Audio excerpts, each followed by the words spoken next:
wagashawo dana wagigbe agia dana gbe agia lana owa we webo igbe agia lana owa we webo ne kwemu wagashawo dana wa ati owi eke Nigeria no do gashawo dana wa do gigbe agia dana no owa no zupopo ye nwe na gbo fi na gbo ta fi agbo we fi ene wa ati ewore wa we na do gigbe agia lana owa no zupopo ye nwe no wa we wo no ma no je no de ye ke de go kiena wa do gigbe agia lana no zupopo ye nwe wa do gigbe agia no zupopo ye nwe wa ge okwo ba na no me ga wa gigbe agia no wa gigbe agia no gogo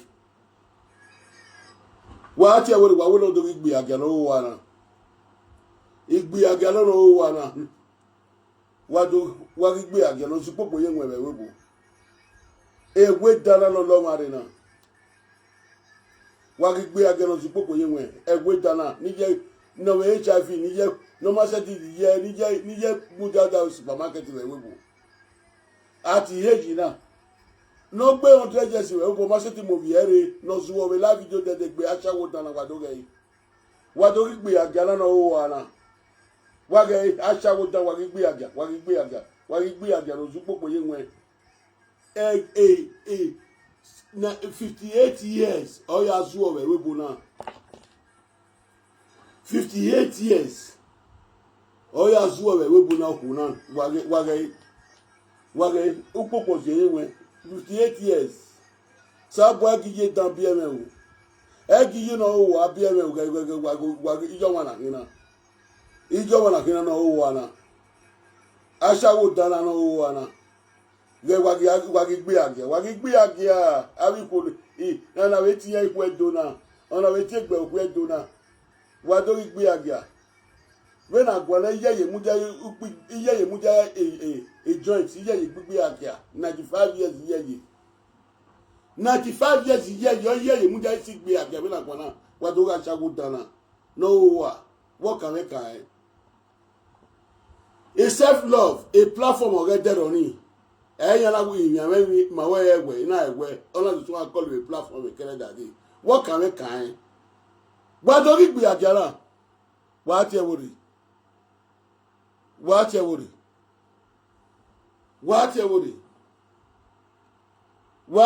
ni gigbe agia na no wa we webo ni je ye mu je gbigbe agia mi na gun na ni je mu aje webo no ma mebo ya gbebo iye mu aje webo no ma mebo ya gbebo oh that film Monica de by Monica they were when I was born of contention all then a brother me fi ade social media na avie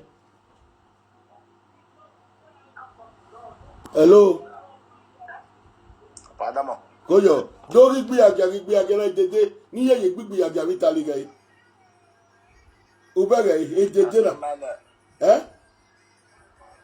Wona ki o mane. Wa be gbe agia no supopo ye nwe. Ona mo be Nigeria ni a wa ti ye dara hina ye no wa na hina ni a. Be na agbon fi eri agbon fi ye no be mu ye la webo, eri agbon we fi o ye Nigeria.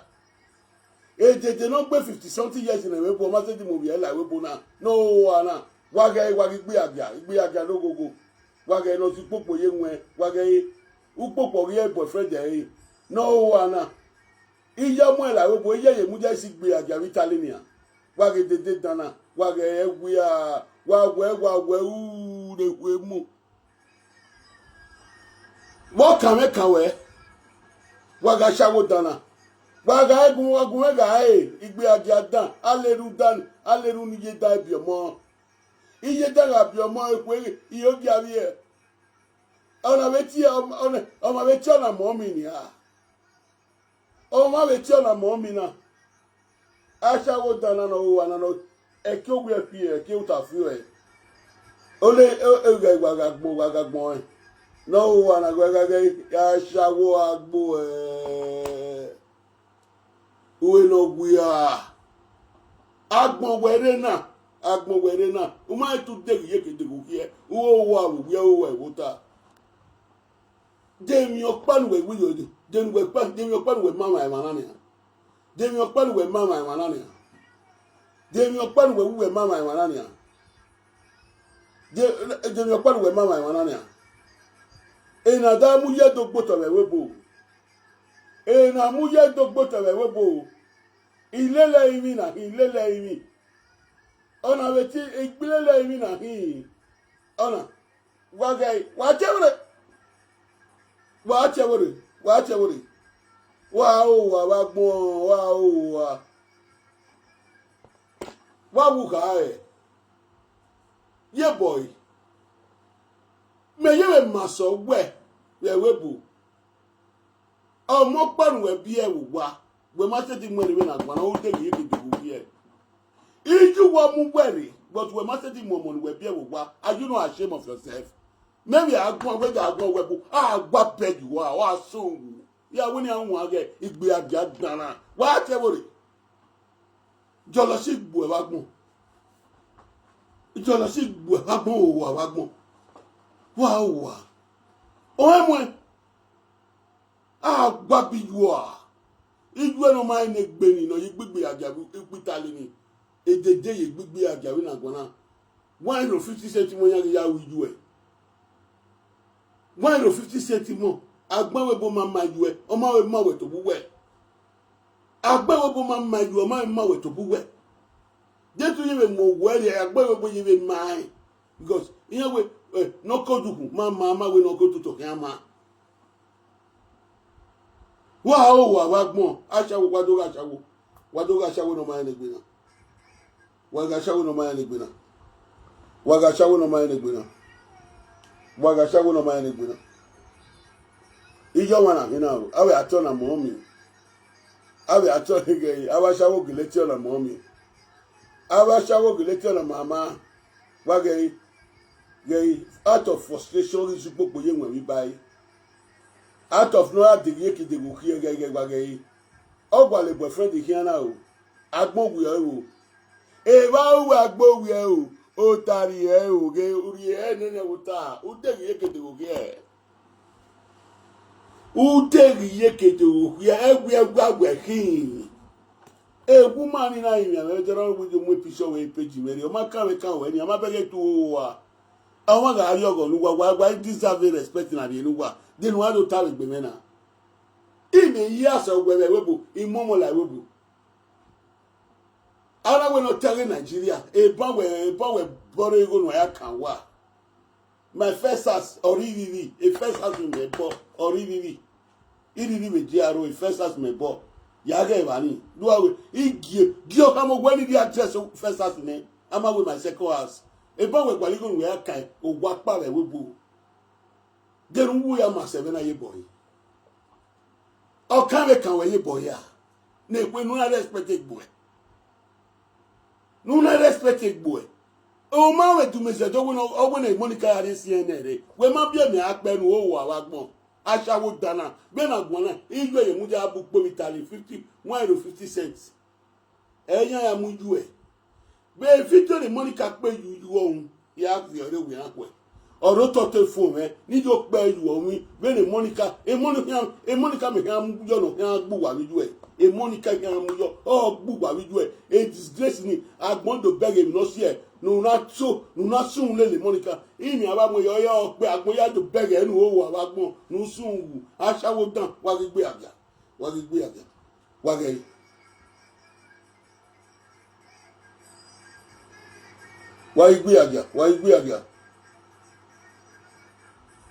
Wagigbe abia wage yekele tama wedero ye boy no ti platform na ye ti platform we won ja no ina ogo we ti me fi were ere edu mesejo we ije ni pe yu ho e mo edu mesejo we ni Monica ya ri CNN re no o wa gbon dede dana na me gbon kon de wo a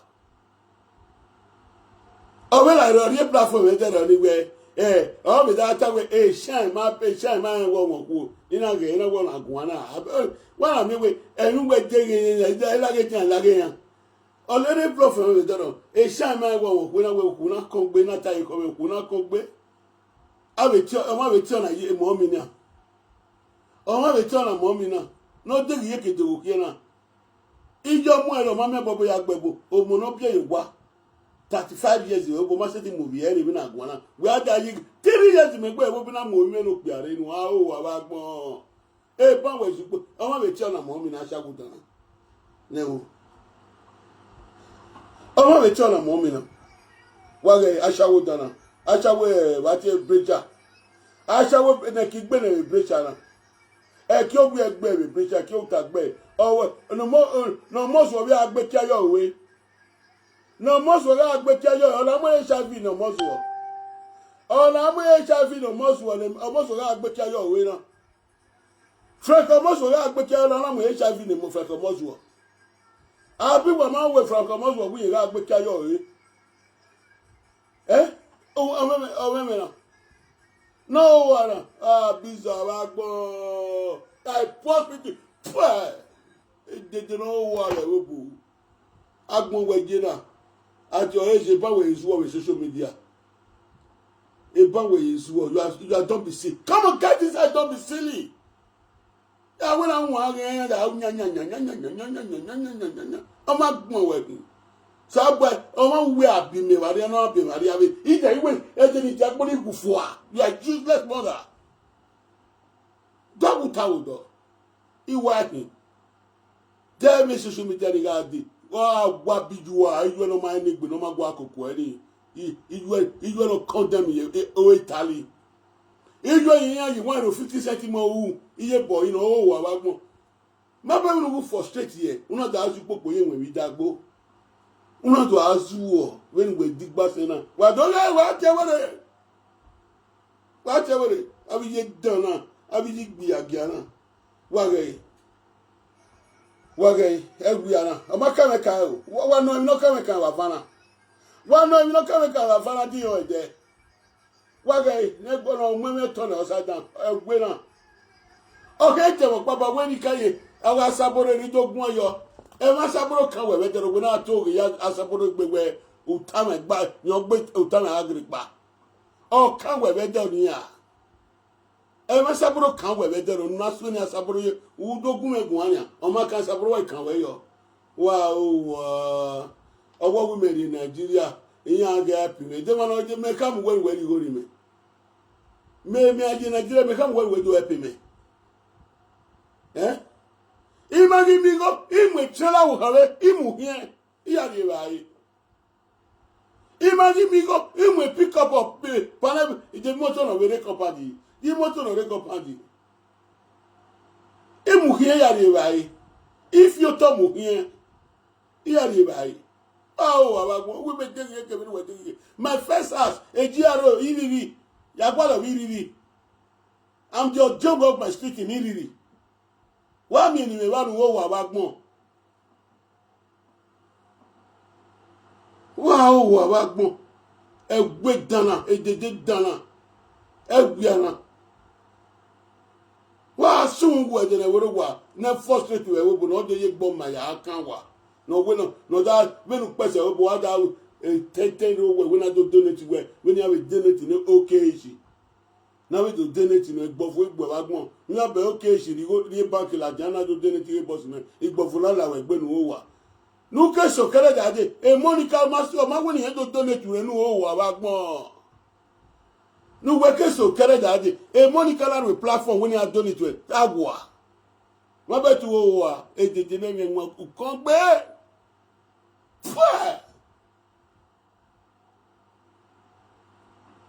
wage dedede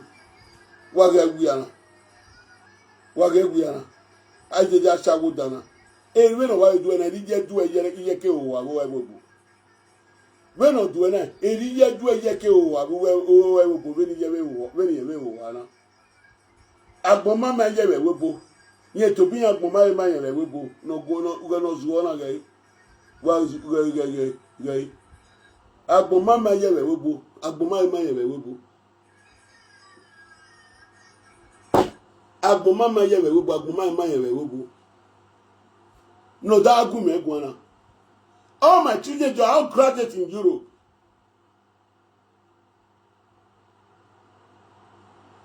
when you go me mu we na iman win na one day e game na mu go e game e me fi yi na mu go when you go me mu wow agbon ewia ekele we do yen we ni kama we wa ni mo work for you ije do so we kan no mo HIV no mo so na almost o ma o we why. Ego una ri almost o yiwa. E to ga la lo we. E to ga gbe ki ajo o na mo HIV no mozo. Una mo e shi no mozo. Apia ma e almost what I was you ga o we. Owuga ame HIV no mo ni e video ni Monica ya zanzu wa video e emi adu ya gbogbo e ya ba pe yi because only we le na ni Monica ya gbogbo e memo e ya ba pe yi o aso wa ravie o da we ni gibe ya we nyon e do wa mi on ati Atiti gbogbo ile ru a o wa gbon e de dan o anu da na pretend nu wa ina pretend wa ya wa okay wa ga we de loko and then wait the worst part ya ba ge gbo se we ko mo ko na ije no mu we la we bo agbon na fi ebe we bo we to bu agbon na fi we bo it's a shame o making we gi agbon we bu boko I see you there my wife o making we gi agbon we bu you need to be ashamed of yourself in the public. We the we bona ona wa we bo we to wo na wa dey to we momori eri of the aje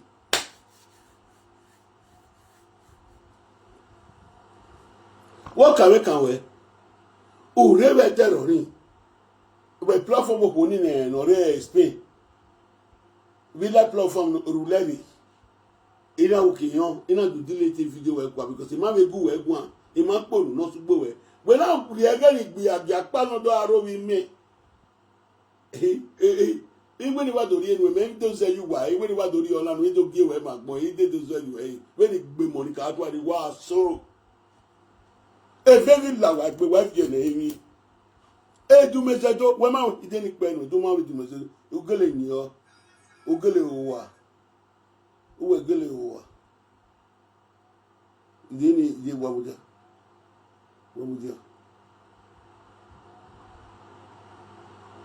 il est peu du musée de nous. Oui.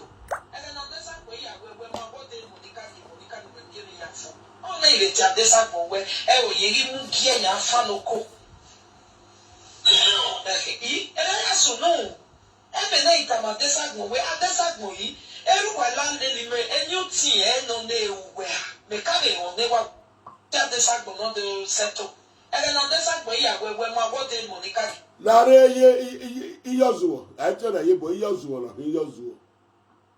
iyozuo na hin mabega agbo wenia do dam ewu enu wa amuwo oro wodo wo ga we lolo do disgrace in social media na e lolo we to bore white panty wo bien e white a singlet na hin e panty rewa e yaru we luggage e white singlet na hin ni ya e pena e wo na hin okay iwa Jesus we ni fin singlet na ya give my pants no Jesus no Jesus ya ni fin ni ya give my white pants lolo my sent today o we an fan o ko ni lolo fano o ko ni lolo fano ma jeje na abomu wi a ejeje no du awe webu no ye gbo ma gba le gbo wa iro no ya kan wa le ku emu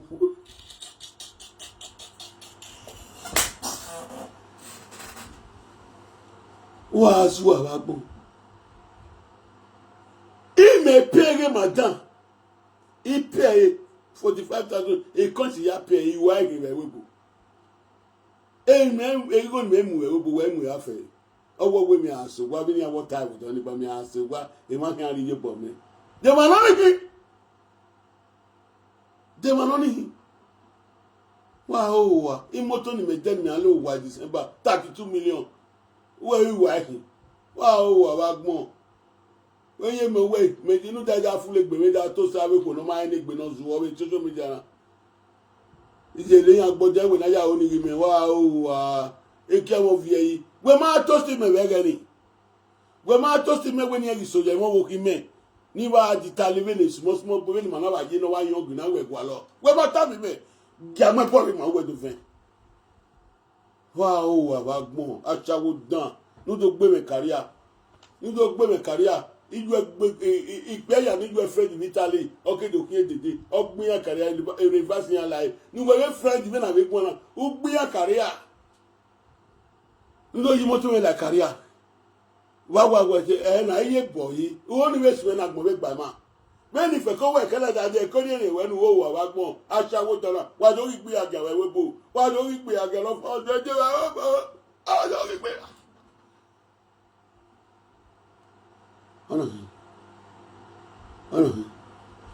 aṣáwó nu egi aṣáwó kọbọkọbọ mumude bẹ́ẹ̀ni you are frustrated anyway you frustrated ẹ wo hello baba eme wa jumping la o na okay ni mu wenya god won ni drop e okay ni drop e ni drop e iya suawe yo kene je na te suawe yo uno laba iya te suawe yo na je ye yi wu dan na ye bo yi wu dan iji wu dan na iye no wu na iye no wu na hin ana ye bo iye bo wu na iye no wu na hin iye no wu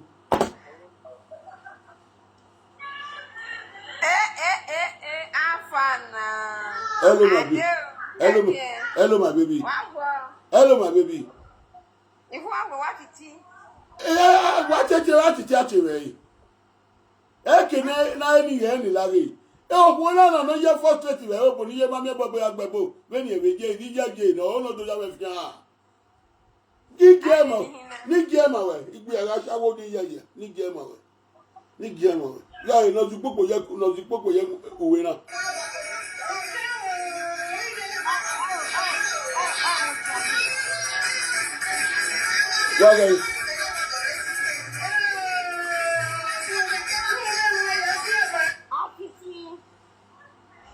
Atiti bobo how are you mu ti ame wo egbe wewe gbegbe awo we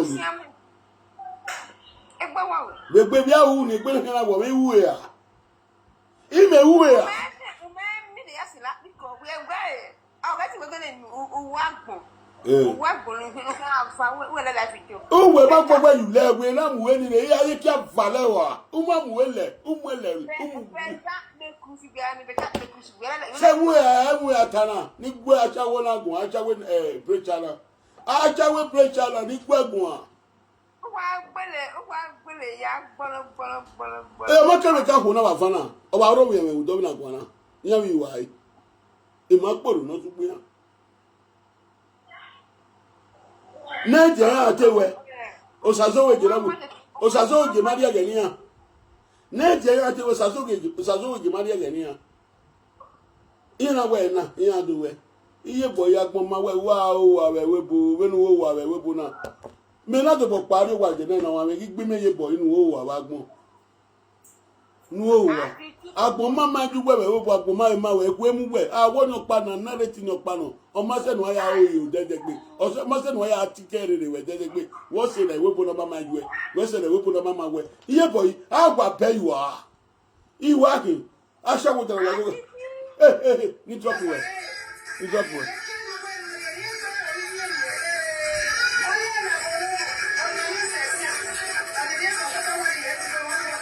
asawo dana waga sawo dana wa hamago video ni Monica pe ya gbe ni adu ya ba mo ya gbe baslash yo Michael Jackson ye ere ya gbe Michael Jackson yo ya gbe Michael Jackson wa o bomu we na nwa wa tenu wa hin wa re we wa nu gbe no ayu ere webo agbogbu efie agbota fie gbe we ere webo agbogbu efu agbota fu we what are you gbu we gime moto ni me tell me allo with the start to 2 million my first salary really we jaro ya my first salary gba be you no igbe ki gbe ni no ma gwa le nu o wa wa gbon e mete won gbon we wa ge na we na won age yan ga wunya ogun yan gbo e wa sun wa shawo dan we bo aṣawo na ju popo ye won e shawo ne ki gbe wa we what can we fana ite wa bi eyan lati re if ye yan mu yan ju nu yan roko e wudo wa bu talo den we atalo na ojewe we adutana ya den wa aduta but aba bege me bege yi agbon fiju wewe we bu agbon na fi wewe we bu agbon fiju gbe agbon bu fiju wewe we bu agbon ta fi e eri wewe je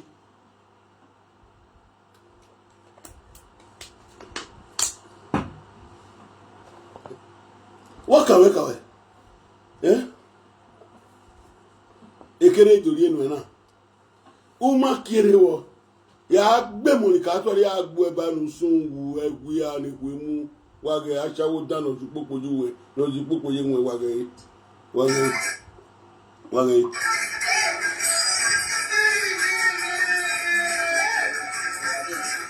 iyore no yo ba mama sowe iyore no weti o yo ba ni mama sowe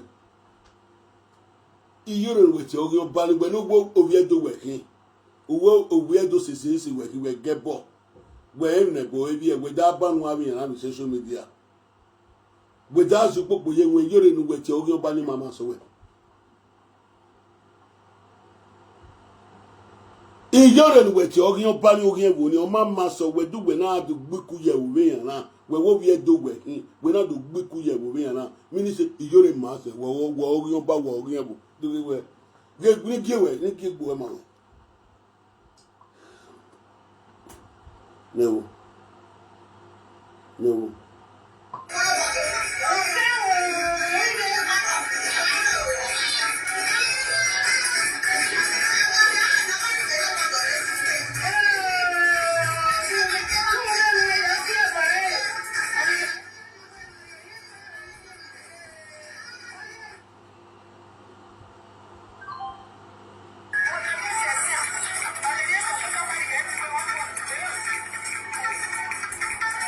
Wagashawo wagi gbe agla erije ba du e Napoli erije du eye na owa ije do supermarket o tuta ina edo no mi idaki no mu e 5 euro edo no mi idaki no mu e 2 euro 50 cents erije wa ya owa we wo bomi ni wa ya owa na erije wa ya owa we wo waga erije wa ya owa we wo bomi no adu e na ije ona me cho Nigeria na o owa me cho Nigeria ije ne coronavirus gbe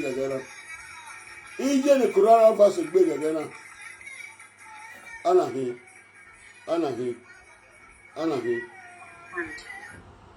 who is that person? Hello, how are you doing? I'm doing great. This evening. Yawa winning well. Inwe invite me na Abota. Obuke. Hi, bros. Good evening. Oh, yeah, to. I send request later. When I send request, man, we not Yawa screenshot. Nika give your pama wene. Nika give your pama wene. Wopano. No tabas in Italy. Wage. Ede dana. Wage wahoya. Agbo we fi agbo tarafie. Eriye we do gbegbe. Iye we do gbegbe agarebo. Agbo mama ye. Yena we do gbegbe agarebo. Agbo mama ye to biyen. Eto wa. Ije do gbigbi agare bu agbo mama ye wa ye rita Napoli na oba ye muja abupo 150 cents mo yen na we re agbo mama omoje do we momo no be wa agbo mama we mami e to wa yan wa fele mi generator be dotimano I advise na be wa advise na do ye do no epa aye aba o na ye ja aba si gbe aga mama na ri ale ije ni egbe wa baba ga se send you a request. Etu wa wena gbegbe. Wa invite you in the game last one. Last one. Deron Oriona be ya ho. To boy ya think that boy we have ya wa una. Well, why didn't you Atiti walk out with your marry no one want to yes. 59 years young, 59 years young. Yes, so oh women know you my day ya. 59 years young. Why we are going for? Je we no fo akenya wo ni de sikan gbogu. O mami, e love akana. E ma ka ko na wo so aro ye o ga ma di ogo na. O bege Atiti ge ni ku we kwa Atiti kata ma Well, man, women. Okay. Omana offend you work so my young son. The children, young way I go to viewers.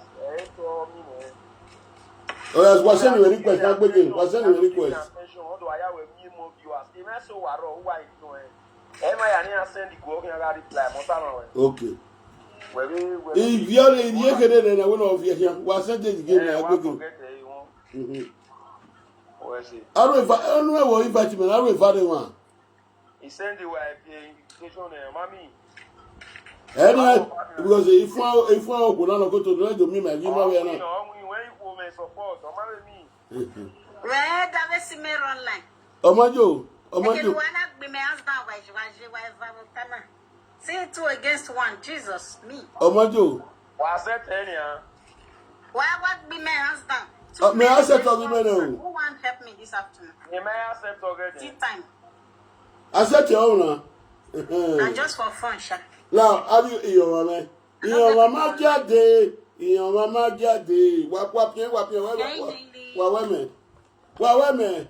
Was it the data? It is not to put when we was here. I don't know.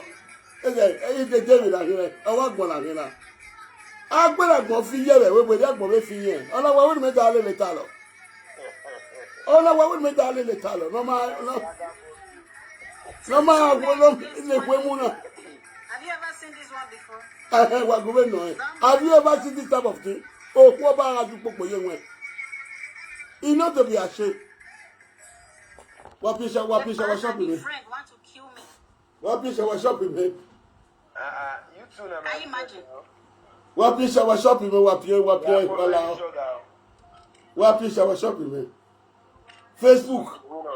Want to kill me hands down. Can you see that? I know power kiki. My mobile kiki. Who's going to rescue this poor lady? My mobile. I like your Tiwa weapon. No more glass. I only have a what Peter is too many. Well, this poor lady with a big crayfish. What winning now?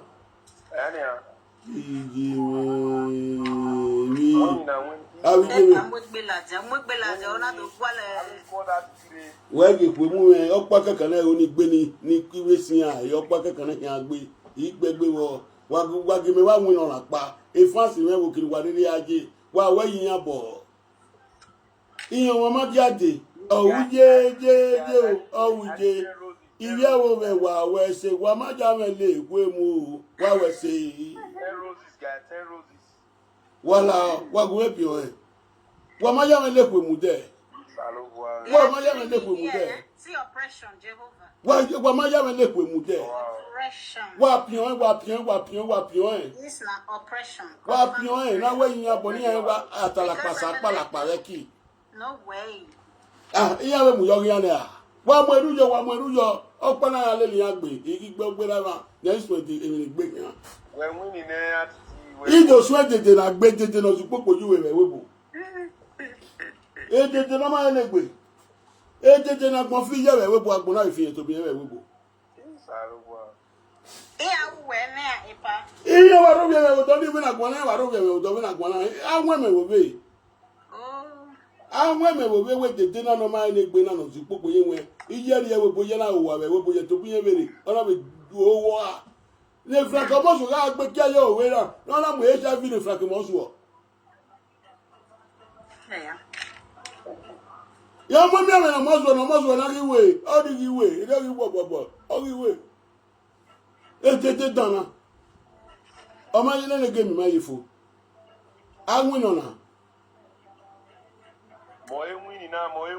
When winning marriage can have your marriage, it cannot be possible. I be a man or a robot or a Are you people robots? Where is my mommy? Where is my Niboku? Where is my Niboku?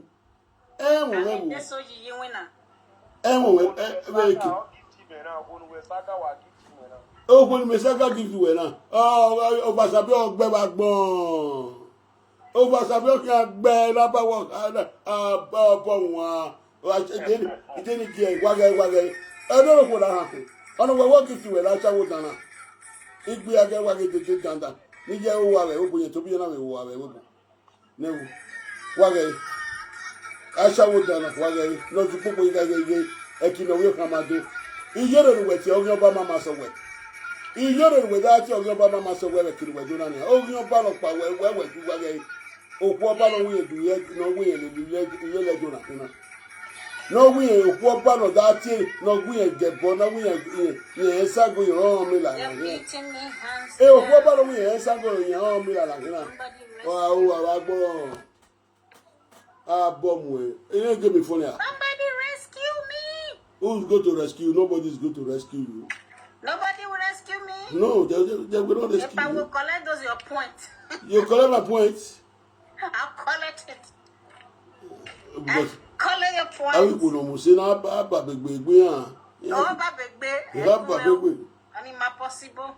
because the devil na ba big if you have one gift never ya me my gift my brother ma de le lawa. Mo win on am, mo win. Ya bele. Hi. Mo win. It's fun. Of course, now you do up since now. Mo win you. Oh, win. Oh, sabe de ona pa ke ya ke be. Abi je we ke be. Yeah. And then you show a video man no misbehaving. Again, you am here. Man, if do genuine, so.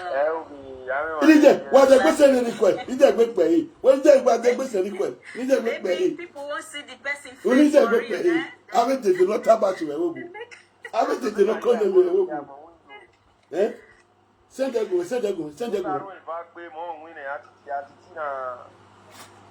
Yeah. But send the request get gbe ni je gbe gbogbo na no ma ni gbe na. E de dana. No. People are still at work. Accept or what? Accept.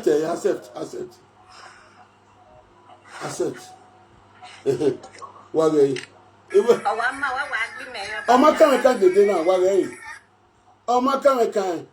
Wa ma be reason ni we ta Oh. be wa ma fi me. Ogo meji wa fana wage. Ọmọ kan me ka wa no misbehave online. Ogo meji wa fana ma kan dede na no to gbegbe agare wo. Wage dede dan wage achawo dana. Wage no we ati yi wu dana. O wi wu. Eyu wu dana we ati yi wu dan. Oh. Chapet Linda we at a chapet. Let me check her out. A chapet here we at a Linda. No we at a you dana. You know we boy you would dance here, you would dance, and I boy you would dance. What it did know what it did know what it did the actual dana. What is our shop? Ni win on a nipa. Ije mi wa pie chawa ni win on a wa di am report na. Ni je gbe bu ade o wa gbo. O ma e wa we bu. Chapa na nwere yu ohun. Oloku ye mi ni ye mi abadan ni ye mi ya wu na ma se me yo gbo a. Oloku ye mi no gbo a. Abe o mi na ni yan si ayipa lera mi. O sun wewewe. O gbo da mi re se kira mi. O bun we nya. Egwia when I want into some of this place where I shall dana. When you get bashawe, who bought mamma, you were to bashawe, who bought mamma to go. If we move, Mammy not time away, need to time away. If you do the money cap, we need to pay you own. You don't pay you own if we know when I get boy, you know my cow of one. No quick boy, and I'm away. Wow, I woman who I see a kegbe. Let me watch a shower kegbe. I see a kegbe and I azure. Few days in why I see a kegbe. What azure? No, I want more. A lot of better. A shine man won't do. A shine man won't. Then I will get away sitting azure, you know. I would do Mr. toast the shine. A to Mr. Doma, we will walk here toast the shine. Now we get down and I'm working here with a lucky woman. Here I'm with lucky woman. What are supporting me down here? What are supporting me down here? No, what more? Let us switch topic. Because me maleke bo. We maleke. We went there with the make the dinner with Kerry. Oh, with the make the dinner with Kerry. Who are ye? Mema like bo. Well, me matiana. Cause all the enemy aware, man or man wa back big game me aware. Okay, when you appear on Nick Bar, ni ade kede.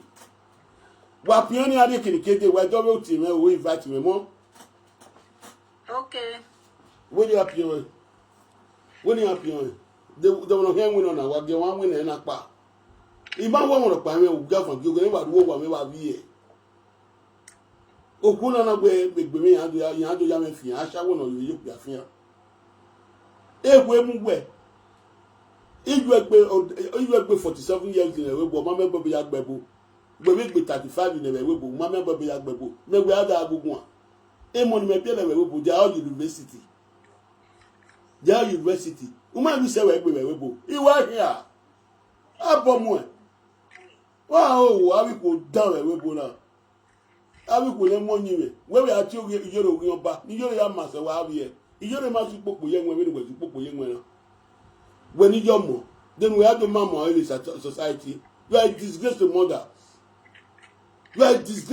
you down e ye bo ati you down ti ora ye we ye bo you down we you down wa lord ya ni wa gbon wa bon wa wa tete wa o wa gu me we pe na afia me o wi yore kinu na gbo yan yore dedegbe idenu e wo se pe ege mi yan do adavat mi na o zegbe no mu e o te sumo mi ne ja saso we gina deceive e ina agyan wa saso we gina ona press yan e na yana de gbe ade gbe yan han do ne disgrace o ko ni no pani o ma se ti mu gba we la jan me te gba wo yi o mu gba we le yan oh woni yan go wan mu ye we no mu gba we la jan me beg ye we me mu gba we la we no mu gba we la jan o bi do ri paradox ni bi e kan do gwan ba si se mu pin ye to a egbe la mu po e to a ni e me go alo we da gbe me no mu e go agun ani no re platform we ban e me go alo we da gbe me ye iyun gan no mu ya tin ye boyi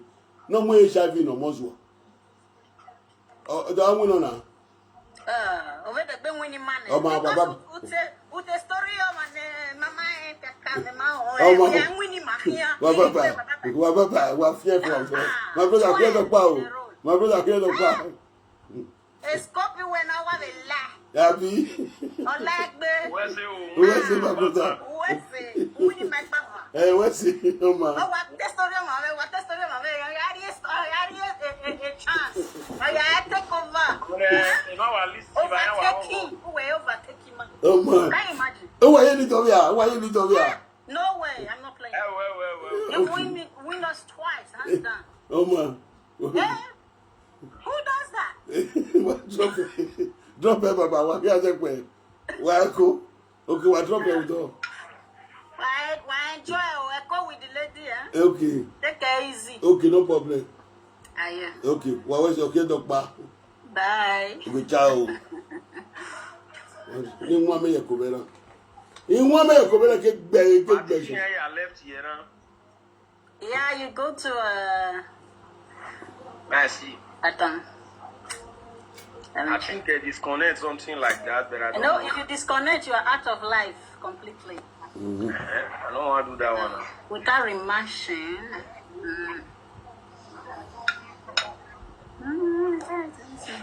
Wow, Wagmo. It's the no mind way. Now, you're going to move back to I hope I didn't rematch. No, if you can rematch, you rematch. If you cannot rematch, you rest. Take turns before. Oh, la done the way that whether I will, the wind, I will not go feel a weapon now. A bomb, my Yagualigo, Yakanwa. If you must say the Kanwa, we must say the Kanwa. Are you not ashamed of yourself? If you are in Apollonia, we must say the Bow, you are bowing the job, to if you are in Apollonia. What the question of really? What the question of any years of the act? When you study that, what the question of really? I just study at Taiwan. If you are in Apollonia, Guanania, Omuela Wibu. If you are a goggy, we are Guana. But when they will have a gog, a women. Man, what a bon of Pukua, we do a bonny, Yamubu, we do not Pukua. If you are a 2 or you or however, a 2 or however. Ekwemwe. Gbewu me we adogo gwa me ado ya fere webo. Ya aka ma we ere na muza kekere ya muza mimi. Ya aka ma ye to kan wa za se no awo wa gbon. Me no wa igwe. I'm so sorry.